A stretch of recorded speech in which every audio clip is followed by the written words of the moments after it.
काय ग रे रेणुका, हा? त्या बाहेरच्या पोरीसाठी हा केवढा मोठा ताट. ती सुधारायची नाहीस तू. काय माल आहे. बघा, एकदाची शांतपणे जाऊ देती म्हणजे सिद्धू आणि भावनाचा सुखी संसार सुरू होईल. अरे वा, निघाला तयार? काकू थँक्यू. अगं थँक्यू काय, आनंदी ये इथे पाटावर बस. ये ये पटकन.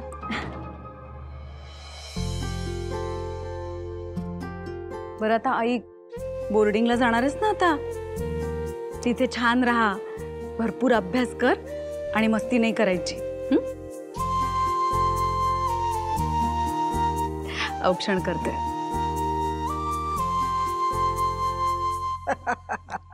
संपत, मला तरी आज खरी दिवाळी आहे असं वाटते बघ. म्हणजे आजचा दिवस कसा अगदी शुभ दिवस वाटतोय. काय अधिराज? आजी म्हणजे काय तू नीलांबरी, हा? नाव काय? आनंदी. आणि आणते काय? दुःख.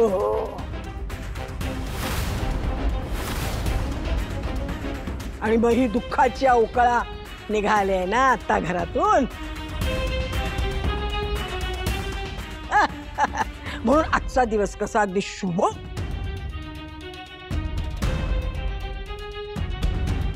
काय संपत, बरोबर आहे ना? काय अधिराज?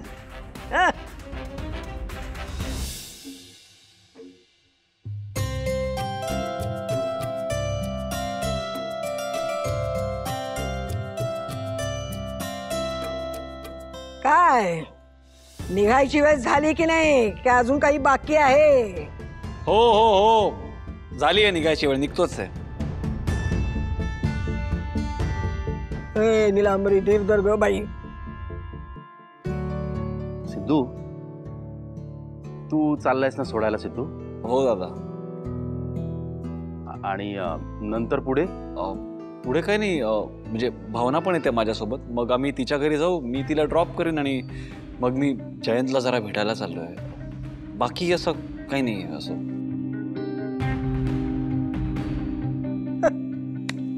म्हणजे परत माहेरी. संपत, उठसूट माहेरीत जर राहायचं असेल, जायचं असेल तर परत कशाला यायचं नाही रे? आई ग, काय झालं काकू? आई काय झालं? डोकं खूप दुखतंय. मगासपासून अशक्तपणा वाटत होताच, पाय पण जरा धरलेत आता. काकू, मला आधी सांगितलं असतं तर मी पाय चेपून दिले असते तुमचे. अगं नको, राहू दे. आधीच तुला माहेरची काळजी आहे, आणखीन परत माझी कशाला काळजी ना? नाही असू दे, मी माझं बघेन काय ते करायचं ते. ऐक नाही, तू डॉक्टरांकडे जातेस का एकदा? राहू दे, नको, खरंच नको. हो काकू, नको काय, डॉक्टरांकडे तर जायलाच हवं ना. भावना खरंच नको, राहू दे, मी बघेन माझं. अहो असं काय नाही, काय म्हणताय, डॉक्टरांकडे जायलाच हवं, मी थांबते. अगं नको भावना, तू जा ना तिथे, तुझी गरज आहे ना तिथे. माझं काय मी बघून घेईन. नाही काकू, मी थांबते तुमच्या बरोबर. फक्त आनंदीला बोर्डिंग स्कूलला सोडून यायचंय, तेवढं आम्ही सोडून येतो आणि मग मी परत घरी येते. अगं अहो नाही, खरंच थांबते मी. ठीक आहे.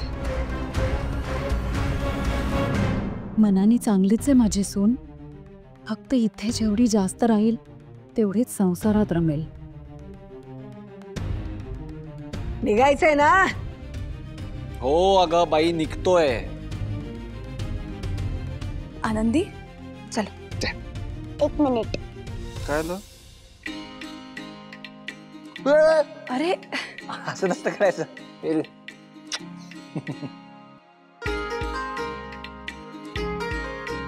आठवणी कुठली? शाबास.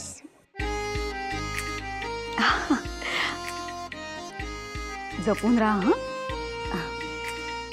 भागोलीच लक्षात ठेवू. आणि हे घे खाऊसाठी. बघितलं संपत, एवढीशीच आहे, काय म्हणते. पैसे उकळायचे धंदे, बाकीचं काय आहे का नाही? हं?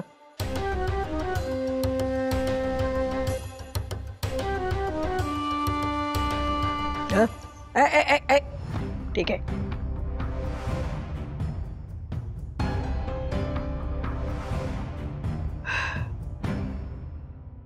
पुरे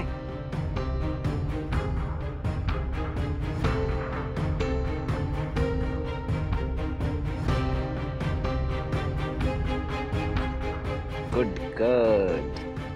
चला. काळजी घ्या हा. नीट जा. हो बाय बाय. बाय. चला.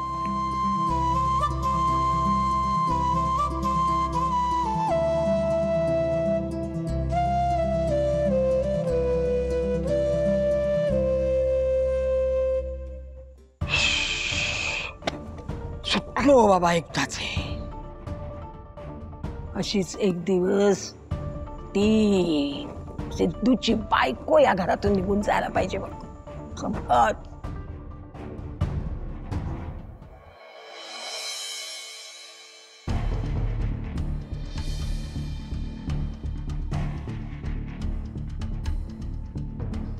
जानू क्रूजवरून अशी कशी पडली?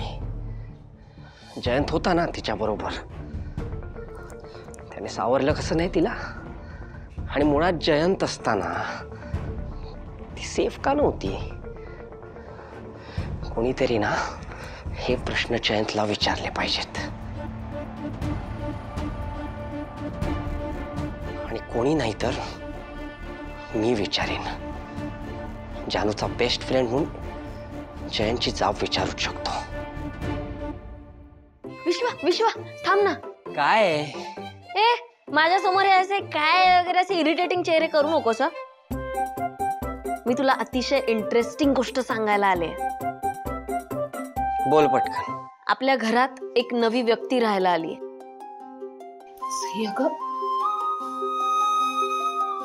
काका कोकणात गेले होते ना, तर तिथे त्यांना एका मुलीने मदत केली आणि त्या मुलीला जरा मदत हवी होती, तर काका तिला म्हणाले की तू आमच्याच आउट हाऊस मध्ये राहा.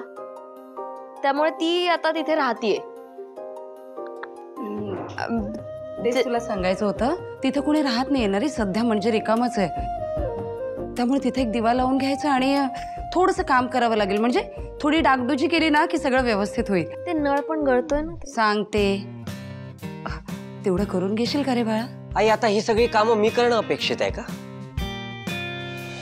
नंतर एक पोरगी आली एकदम धीट, आणि ती व्यक्ती म्हणजे अहिल्या वेसकर.